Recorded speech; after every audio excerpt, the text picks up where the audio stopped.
Hello and welcome into the Who's On podcast, part of the Sabre Podcast Network. Virginia football continuing to roll on through this season, 8-1. Now they got a primetime date against Wake Forest back at home in the friendly confines of Scott Stadium, where they're undefeated this season. But just to take a little bit of a bigger picture look at this Virginia program today, I've got one of my favorites, play-by-play guy for ESPN and ACC Network. When you hear his voice come on, you think of ACC football, you think of ACC basketball, but bigger than all of that, he is the third Elon alum to come on this podcast. So What? I had the distinguished What? honor. Yeah, you got beat by a little bit. Okay. All right. Who Who are the other two, Preston? Who are the other two? You got Connor O'Neill, That's one. Yeah, that's one. And then you've got Joe Savino, former Elon pitcher who then played for UVA as well. That's right. Yeah. Okay, yeah, so good. The Phoenix run large in the ACC. How you doing, man? I'm great. Nice to be with you. Thanks for the invitation to be on. Yeah, absolutely. Well, it's a lot easier to talk about UVA this year, and gotten a lot of great guests and great conversations this year because the football program is fun. It's one of the better stories in college football this year. Yeah, it might be the best story, Preston, in all honesty. Given just the climate, the build that Tony's gone through in his tenure there and things of that nature. I mean, it's amazing when you sit and look at it, just how like year to year went. And now to have an opportunity certainly to return Virginia to the ACC championship and to potentially win it, and maybe even get to the CFP, it's a whole nother level altogether. And then the nuances of college football this year have kind of brought those stories to the surface. Virginia certainly would be the one in the ACC. Vanderbilt would be the one in the SEC.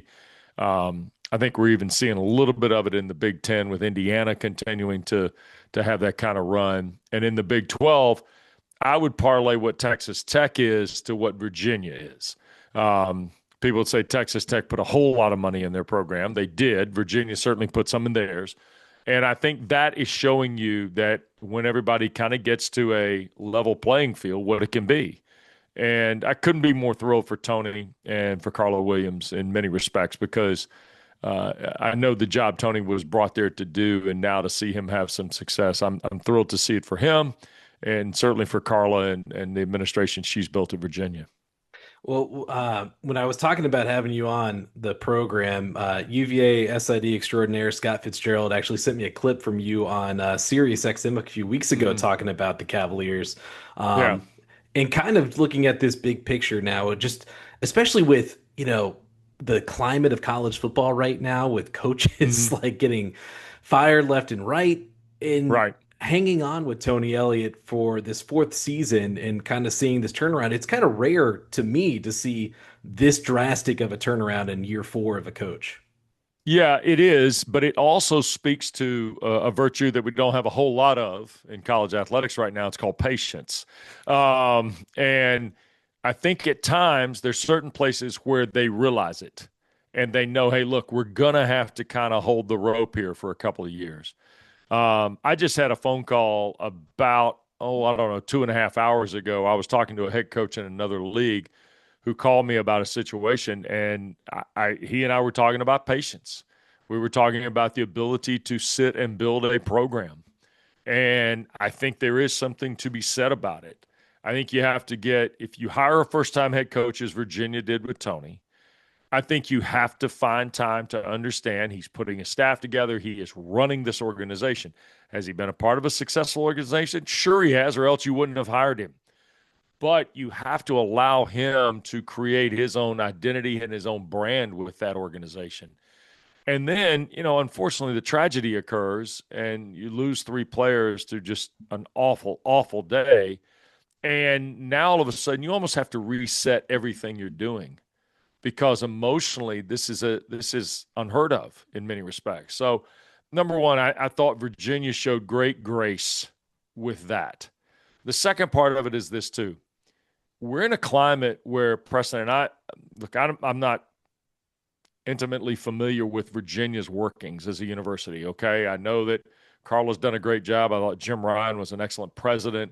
I knew Craig Littlepage. My parents and Gene Cargan and his wife Lena were close friends, still are. My mom and uh, Commissioner Cargan's widow, Lena, still talk on a regular basis. Their friendship spans almost 60 years, more than 60 years.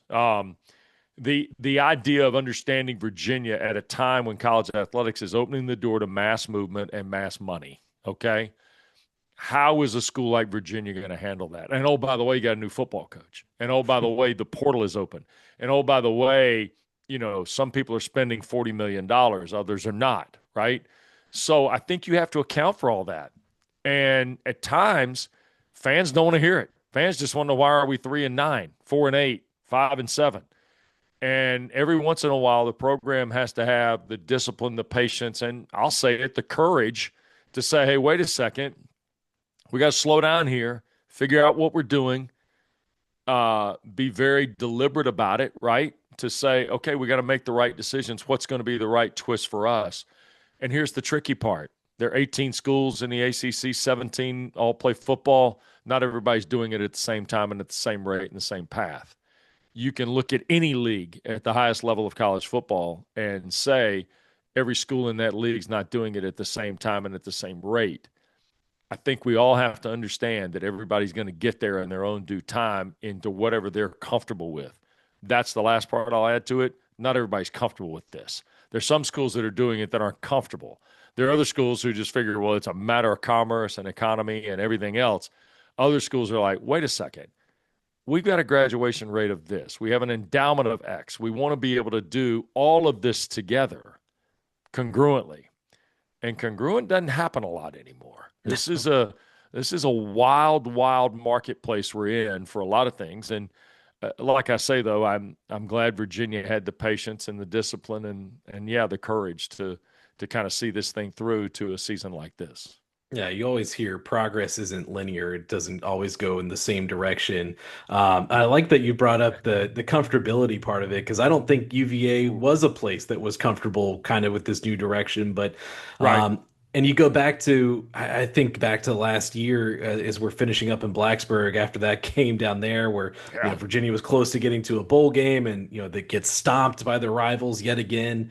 And there's a lot of questions about not only Tony's future. Obviously, we knew he was going to come back for another year just because that's kind of the way things were trending. But Carla's future was up in the air, Sure. her contract status, and the turnaround and just kind of ushering in this new era for college sports right now into Virginia, and kind of fitting Virginia into this new landscape.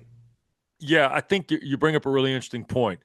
Timing has to be certainly accounted for in these situations. I think the other thing has to be is, where is the institution as a whole in understanding the dollars involved? And the part about getting comfortable, and I'll stand on this, I don't think everybody is comfortable. They're just kind of doing it to say we're in, right? Yeah. Look, I went to Elon. I'm very proud graduate of the school. Been fortunate to give back to the university in a couple different ways. But being on campus in the last 2.5, 3 years on a more consistent basis has allowed me to see a little bit of kind of what they think and how they work it. I can only imagine that's a much broader conversation at a larger institution, say Virginia, Clemson. How about University of Pittsburgh, where they have a multi-billion dollar worldwide leader in medicine. Virginia's got a hospital complex in Charlottesville, right there in the middle in UVA. What's that like? How does that impact some of this? I mean, again, the conversations are really, really broad here. And every once in a while, to take a broad conversation, to drop it down into a very narrow crease, if you will, is difficult for people, especially when it comes to just an absolute culture change in the way you do stuff. I mean, look, do we all think that it's somewhere along the way student athletes would put money in their pocket for the revenue they're driving for universities? We all probably thought they'd get something. Did we think that they would get the reported figures we're hearing? Absolutely not. Nobody did. We thought they might get the value of the scholarship back in cash or something like that, but not 7 figures, not, payrolls that were in the neighborhood of 20 odd to 40 odd $million for single sports. It just didn't seem possible. But yet, in some cases, we're there. Others are finding a different way to do it. I do believe that one of the things that's come out of this that's really interesting is the constant look at revenue now. the revenue, the demand for the revenue in athletics and to support certain sports. I'm excited to see the brand of young people on display. I think the video game was just was just kind of the fuse that had to be lit here, right? I kind of get a smile on my face when I go to a marketplace and I see a billboard like at Clemson, where I'll be again on Saturday. You drive into town the back way out of Fairplay, South Carolina, you see a billboard. It's got a Clemson football player on it. And in downtown Atlanta on the Grady Curve on 85 a couple of years ago, Jordan Davis, who's now a member of the Philadelphia Eagles, was on a Morgan & Morgan billboard, for a law firm based in Florida that's a personal injury attorney, stuff like that. I think some of that stuff is really clever. I think it's good for the kid if they're, again, responsible for it, but responsible with the money they're making. Some are, some aren't, unfortunately. But I do believe that part of it was going to happen down the road. I just don't think we saw it happening in a window of less than 24 months. Yeah, for sure. I want to go back because I've made mention of this before, but Virginia football had kind of started to have that upward momentum under Bronco Mendenhall and Sure kind of did. Yeah. culminating in 2019, which now coincidentally is the last time Virginia played in a bowl game in a postseason game in the Orange Bowl. And then obviously COVID hit, and then it just kind of started tumbling down and culminates with Bronco Mendenhall stepping down, resigning. Of course, now he's back in college football. Is that New Mexico? Now is at Utah State. But even from 2019, a lot has changed about Virginia and this football program. You look at the new football facility, Yeah. all the various emails we get about anonymous donors dropping off a bag of money. Things have changed Yeah. drastically even since then. Yeah, it feels like middle of the night type stuff, doesn't it? All of a Yeah. sudden, here's an email on a Friday. I think a couple of weeks ago in Chapel Hill, there was an email that showed up at like 6:30 that morning saying, "Hey, by the way, here was this, $4 million donation or whatever it was to the University of Virginia to help football." Yeah, look, the pandemic and the things about college athletics out of the pandemic, both literally, on the culture's conscience, things of this nature, I think were difficult for some. I do believe the freedom of movement among players and the financial acumen put some coaches to a different thought place, and that's okay. Those guys either, Bronco took a couple of years off. He went back out west. Next thing you know, he feels good about New Mexico and now Utah State. And maybe that's the level kind of where he wants to be, right? Just in that kind of time frame. I would equate Tony Bennett's departure to some of this too. I mean, there's a time and a place where Tony Bennett may reconsider. He may not. He may just decide, hey, you know what? I'm good. I won my national title. I have my legacy at Virginia for rebuilding the basketball program, and I'm good with that. And if so, then good for him. I think the other coaches who have stepped down, football, basketball, and even to a degree baseball-wise, Preston, are all guys who had some percentage of this landscape.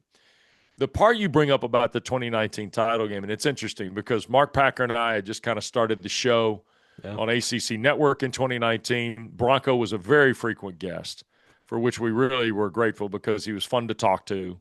So last time you guys beat the Hokies, right, to finish the year that year. Amazing game at Scott Stadium.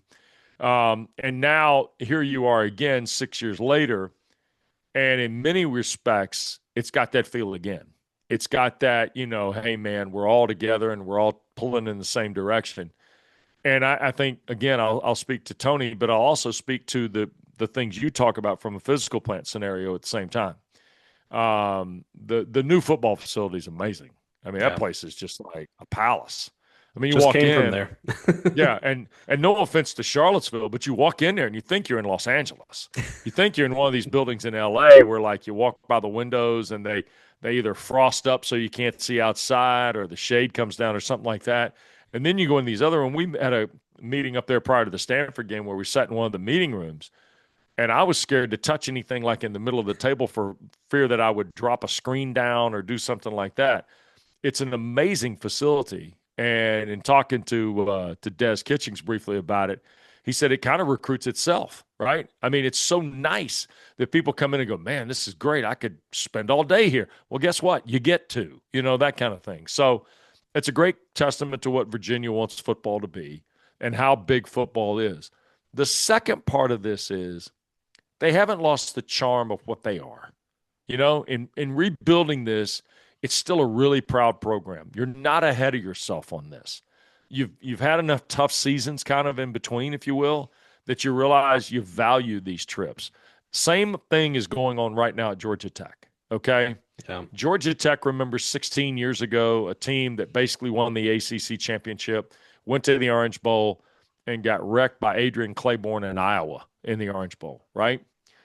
But now on the way back up the chain, if you will, they remember just how much they value these type seasons. And I think Virginia and Georgia Tech have a lot of similarities like that. I think Duke is enjoying it, but it's a different kind of feel because they're a couple coaches removed from David Cutcliffe. The other idea about Virginia in this particular discussion with me, Preston, is I think they've got staying power. And I think they have found kind of what the niche is. And that's the other football part of this from a roster management standpoint. I think schools have to find out where they fit in the big picture. And Virginia, I think, is pretty comfortable with the way this happened in the offseason and identifying players from all parts of the country who could come in and contribute and be part of this renaissance, if you will. Well, that's the really interesting part about this, and what I keep going back to. Anyone can jump into the portal and bring in a lot of players, but to see how intentional they were about which players they brought in, I think is what has made this such a success. Chandler Morris, Jamari Taylor. I think you mentioned Daniel Rickert, the Tennessee Tech transfer. I'm my favorite player in the league. The story is my favorite. It is. I mean, a 235-pound defensive end who made a ton of plays in Cookeville for Tennessee Tech and now has come to Virginia and has made as many as he made at Tennessee Tech at 235 pounds. And, yeah, I'm a huge Rickert fan. I just think the story's amazing. I think his arrival. But there is something to be said. You mentioned Harrison Whaley, Jamari Taylor, who was a North Carolina Central guy. Harrison Whaley is Northern Illinois, then Wyoming, and now Virginia, and he's from Johnston, Iowa. Okay? There, and again, I referenced the conversation I had with the coach a couple hours ago. He, too, then said the same thing I've heard from the Virginia coaches and some other places. The power four guys who transfer in the portal, Preston, that's fine. We know the talent level. We're familiar with the names, things of that nature, right? And some of those guys, it works out fine. Chico Bennett's a player, started at Georgia Tech, came to Virginia, had a nice run in Charlottesville, right? So take that for this. The players that most of these college coaches at the P4 level are finding out got a little bit more under the hood than most are the ones from D2 and FCS. Yeah. Because they've never had kind of the lap of luxury that exists at the P4 level. For instance, they never had food all the time. They never had the ability to get the gear. They didn't necessarily have a football exclusive facility. They didn't have football exclusive, maybe study hall, any of those things, right? Is the money impactful? Sure it is. But Kasim Moore, kid from Elon, lining up at defensive end behind, I guess, K-Mac, right? On that side of the ball. Yeah.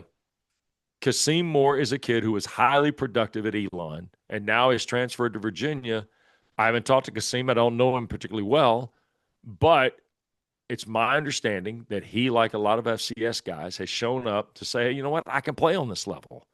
Rickert is another example. And this is where I think Virginia's found their sweet spot, to be honest. Yeah. You're going to now, with the reputation of Whaley and Jamari Taylor and some of these other guys, Preston, I think Tony and his staff can now look at the transfer portal at the FCS and be fairly selective and judicious about the kind of kid they bring in. I'm not going to be surprised they get really good kids in the next few years that route. Yeah, I think we've seen it time and time again. The Power Four names, those are the shiny ones that get you the recruiting rankings and everything. But a lot of times the substantive stuff is those guys coming up from the lower ranks, like you said. Not necessarily the same, but Chandler Morris has been kind of on a wild journey as a college guy. I've gotten to know Chad Morris a lot this year because he's been taking the year off. enjoying himself up at the top of Scott Stadium, or maybe not enjoying himself, as he told me. I think it was like whatever 48 minutes of hell watching that Florida State game. But the journey that Chandler's been on to go from Oklahoma to TCU to North Texas and then kind of bounce back. First Right. off, I always take a minute to give Eric Morris down in North Texas his flowers because who is a better quarterback whisperer in the country right now than Eric Morris after Cam Yeah. Ward, John Mateer, Testamaker right now, and then Morris as well. But Chandler has kind of given this kind of, a purpose and a path this year, it feels like. Yeah, they're all from the Zach Kitley tree too. Don't forget that part, right? There you go. Yeah. Chandler to me, it's funny he wears four because when I first saw him play in some tape at North Texas, I kept going, man, there goes Brett Favre again. Right there's Brett Favre. And he was gutty at Carolina in the win at Chapel Hill. He was a gutty. I mean, because he had clearly re-injured the shoulder and was feeling it, but yet he was in there, to to say like one of the movies, he hung in there like grim death, boy. I mean, he was unbelievable. I think he's been the centerpiece. He's the one we expected to kind of change the position at Virginia. And look, this is no Anthony Calandra, fine. Tony Muskett, fine. But Virginia had been searching, in all honesty, since Brennan Armstrong, for sure, and more than likely Bryce Perkins. And for me, Chandler Morris came in. But this is the part too. I don't want to overlook the critical nature of this. And Roddy Jones has reminded me a couple times on our SiriusXM show we do about this. For all the good things they've done at the skill side, and they've done a lot of good things, right? We haven't even talked about Edgerrin yet, right? Yeah. They did a great job on the offensive line. They got a couple guys added in the offensive line that kind of fortified who they were going to be. You already knew that Boley and Josie were going to be stalwarts on the left side, and they took care of the right. And when you do that, and then you bring the gunslinger in, the never say die quarterback, and that's what he is. He's the never say die guy. And I think he kind of, rising tides lift all boats. That's Chandler Morris. And I think he's done a great job of willing Virginia. And I think he's also been very, very raw about who he is and when he plays well and when he doesn't. I mean, I thought some of the comments he made after the pick to Sloan at NC State were revealing about who he is and what he's going to be. And my impression is this. He's going to win or lose the ACC championship and the CFP or whatever else happens here. Chandler Morris is going to be one of those guys that, as I like to say, shouldn't have to buy a meal in Charlottesville if anybody sees him, right? It's just one of those guys. Yeah. And I think he's going to change the course of Tony Elliott's program in many respects. This team is likely going to change the course of Tony Elliott's fortunes as Virginia's coach, and I think that's a good thing for everybody. Let's look at it now. Virginia 5-0 in the ACC on top of the conference. Yeah. 5-0 for the first time. There's 5 one-loss teams sitting right behind them: Georgia Tech, Pitt, Louisville, SMU, Duke. Right. What have you made of this just ACC race up to this point? I think it's fascinating. I think it's funny the brands we had, kind of picked out to start the year. Some have materialized and some haven't. We're getting ready to run a graphic on Saturday night, obviously, with Florida State and Clemson because they were both in the front end. And now the only one kind of standing from the front end at the top is Miami. And are they really there would be the question. No. Clemson's not there. Florida State's not there. Miami's not there with 2 losses. Look, Virginia's played this thing out. Nobody had a better trip to California last week than Virginia because they went to California, won a football game, and meanwhile everybody else around them lost. What it did do was set the stakes incredibly high for the Duke game because Duke now, with the one loss in the league to Georgia Tech, is still a very viable candidate here. Yeah. And I don't have the patience to do this. Roddy had started down the road on this yesterday when we did our first SiriusXM show about the tiebreakers. And I think he got 5 or 6 in before he finally said, it's going to get down to percentages and all this. And then I think David Hale tweeted today that there's 7 different possible scenarios or whatever, or what might happen in the championship game. Tony's biggest strength and his best strength for his football team is they're keeping their eye on the ball for what they're doing. Saturday night, play Wake Forest. The following week, take it on. Down the road, whatever. Then you play Virginia Tech at the end, and if it works out, you'll go to Charlotte the next week. Because I think it's probably going to run its race here. I really do. I think it's going to run its race all the way to the end. Yeah. Georgia Tech has a week off, then they play BC in Boston, then they play Pitt in Atlanta, and they play with Georgia at the end of the season, which obviously their conference work will be done. If I had to guess today, I think Georgia Tech and Virginia are going to play in Charlotte. Yeah. Now, that's me. I still think, however, you can't discount what Duke is capable of doing. I don't think you can discount what Louisville is capable of doing at this point. And there's some really interesting games still to come, and I think it's good for the ACC. Now, the problem is it's not any of the big brands anybody expected. So everybody's got to kind of win their own game. And I think if the 4 teams ranked, Preston continued to win, that's good for the league. The CFP that'll come out, we're taping this before obviously it comes out. It's probably going to come out. I think Virginia is going to be the highest rated ACC team.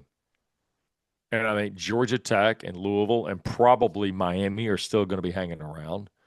And we'll see what happens in the next 4 weeks. That's the best part about the college football playoff people lose sight over. The rankings change every week based on what happens. And the committee's intangibles and identity and things like that will evolve as the season goes on or as the rankings go on here in the next few weeks. Yeah, Tony Elliott said he doesn't want his team watching the college football playoff rankings as they come out.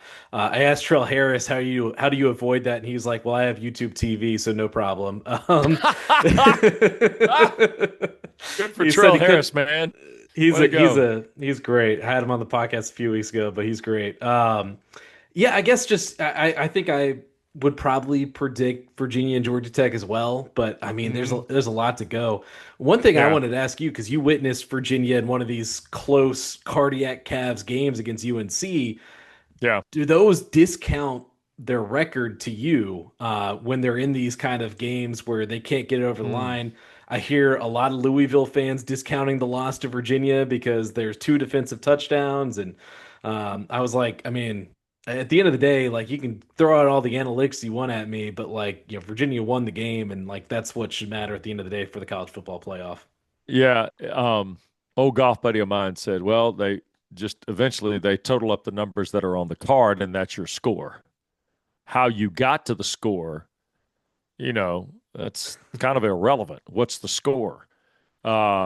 And that is the way we measure the games. It's the score. If we did it on style points, teams wouldn't be viewed merely as successful as they are because they did it in different ways. I don't discount the tight games. I don't. I'm sorry. I think you won the game. And at the end, it's a little bit like Duke's first win at Clemson last week in 45 years, and people want to, I'm sure you've heard, want to go chapter and verse on what should have been called defensive holding and was called pass interference. Yeah. But for me, that whole idea, if the score is the score of the game, Preston, you win the game. Congratulations, you tip your hat and you move on. I mean, we've been doing it that way for 150 some years. So why are we changing? But I do believe that Virginia has learned a lot in the close games. I will be honest with you. I thought they played with more poise in Chapel Hill than Carolina, who had been there the week before at Cal. I think the Florida State game, the Louisville game, the Carolina game, by the way, there was a point in a snap last week in Berkeley where it could have been a tight game, right? Absolutely. And it wasn't. And you know why? Because they had been there. I think every team has an experience line based on their progress of the season. Look, Georgia Tech got blindsided the other night. I'll use them as an example because of what we mentioned a moment ago. They didn't play great on offense, found a way to win at Wake Forest. They didn't play great on defense and paid for it the other night in Raleigh because NC State played well on both sides of the ball. I just think that's what this is. Look, Jamari Taylor had a wonderful day in Raleigh. He would love to give that back to get the win, I'm sure. For sure. but at the same time, do you want Chandler Morris throwing the ball like he did in overtime against Florida State, or because he threw the interception to Cian Sloan in Raleigh, not throwing the ball in the red zone, right? I mean, that's how your season wears on you. That's how the behavior pattern of a football team changes. And no, I don't hold anything against Virginia for the way the season has gone just because the games are close. Last thing on football, and then we'll get out of here. But the defense, I think, has been a big part of why Virginia's been able to sustain themselves in these games. I don't know Sure. how, but they've made clutch play after clutch play. I mean, they won on a safety a couple weeks ago, and the guy that made that play Now, made you the want to talk about a picks. game you deserved to lose and found a way to win. There's the one. There it is, yeah. Yeah. Uh, but the guy that made that play, the guy that made the pick six against Cal to win that game, Kam Robinson. I mean, Yeah. I said it on the podcast early in this week. There's very few more impactful defenders in the ACC right now Right. than Kam Robinson. I totally agree. Not since Isaiah Simmons at Clemson a handful of years ago have we seen a guy impact his team's success like we've seen Kam Robinson. And Simmons now was a top 5 pick in the NFL draft. He was a freak on the field. He was a coach's clip waiting to happen every day. But for me, when Kam Robinson returned to the lineup, he has made productive play after productive play. And sometimes you've got to have kind of that guy. And I'll give you an example. Peyton Wilson was that guy at NC State a couple of years ago. He's the Defensive Player of the Year. Look, I think the Player of the Year, in my opinion, right now, and this won't be wildly popular on your podcast, and I'm sorry, I think the Player of the Year is down to Darian Mensah or Haynes King. Okay? Yeah. I think that's just where it is on the offensive side. The defensive battle a month ago was lock, stock, and barrel for Ruben Bain at Miami. He had been unbelievable, right? Yeah. That's probably changed, and Robinson is making enough plays now that we'll probably have to have a discussion about where Kam Robinson is. But I tell you what, it's going to be really, really interesting. This guy has got a will to win, and it won't stop. And for me, you got to have that guy. You got to have that one guy to have the kind of season Virginia, I think, wants to have. Absolutely. All right. We talked about it before you got on here. You caught a few glimpses of basketball over Monday night. Yeah. How do you deal with the crossover? Like, when do you start getting more into basketball? Next week. I'll do a game next Tuesday night in Chapel Hill, Okay. Radford in North Carolina, which is kind of fun and unique for me. Radford was my first job out of college for 3 years. The AD was a player on the basketball team. So, and Zach Chu was an assistant coach, who's their new coach, was an assistant at SMU last year. So I'm looking forward to seeing them. And then I'll do another game the following week. And then I will not do a game the week of Thanksgiving, but I will do a game the week after Thanksgiving. I'll do an ACC SEC challenge game at Syracuse. So I'm pretty excited. Basketball is fun for me. ESPN, because of the stuff I do in the NFL on Sundays with the Falcons, they are very accommodating, not to overbook me, if you will, to where I'm running around like I'm, an out of business, out of work country singer. But I'm enjoying basketball. I love sitting watching last night. The technology in this world is getting more amazing by the minute. I had a quad box going last night. There you go. With Clemson, Carolina, NC State, and Wake Forest. So I tried to watch 4 at a time. That didn't go so well early. I got used to it. And then I tried to watch, I think I told you, I watched parts of 8 games. I watched 2 timeouts. So I tried to watch 8 minutes of 8 games last night. And I saw some good things. I was really impressed. Cam Corrin at Pitt had a great game last night. Syracuse looks a lot different than I thought they would, with Nate George, the Georgia Tech transfer, playing with Starling and Donnie Freeman and Kyan Anthony, Carmelo's son. I watched Miami briefly last night. I think they'll still be wearing name tags on the floor, to be honest, at Miami. Ernest Uday, Ernest Uday, the transfer from TCU, was really impressive last night, but they were going to win anyway. Let me see who else I watched. I watched Clemson. Clemson's going to be one of the more unique teams we've expected the last few years. Brad Brownell just kind of picking and choosing a transfer guy. They got 8 this year. Yeah. I mean, in the past they'd have 2 or 3. Now they got 8 of them, 9 of them. It's a really different basketball team. I think Clemson will get better as the year goes. And I watched Virginia, and I was impressed. Although, man, I told you this too. They took a ton of threes. Holy cow, I thought I was watching an old ABA game, right? Yeah. I thought the Virginia Squires were playing, not the Virginia Cavaliers. So, but no, I'm excited to see Ryan. He's a terrific coach. I couldn't be more thrilled with the head coaching moves that were made in the league too. So I'm excited about basketball, Preston. I am. I think it's a sport that's in a little bit of trouble on the landscape. of American sports, but I am excited to see where the ACC can take us this year for sure. How about Ryan, last bucket of the game, Owen Odom, his son, getting a nice reverse layup. So couldn't have scripted that any better. Let me just tell you this. The grandmother was the happy. Lynn Odom was happier about that than any other Odom in the building. I can tell you that. Yeah, I think Ryan said they couldn't make it, but they were hoping that they figured out the technology, whatever streaming service they were using. Well, G. David Odom on the G. David Odom trying to get something on an iPad or a laptop computer.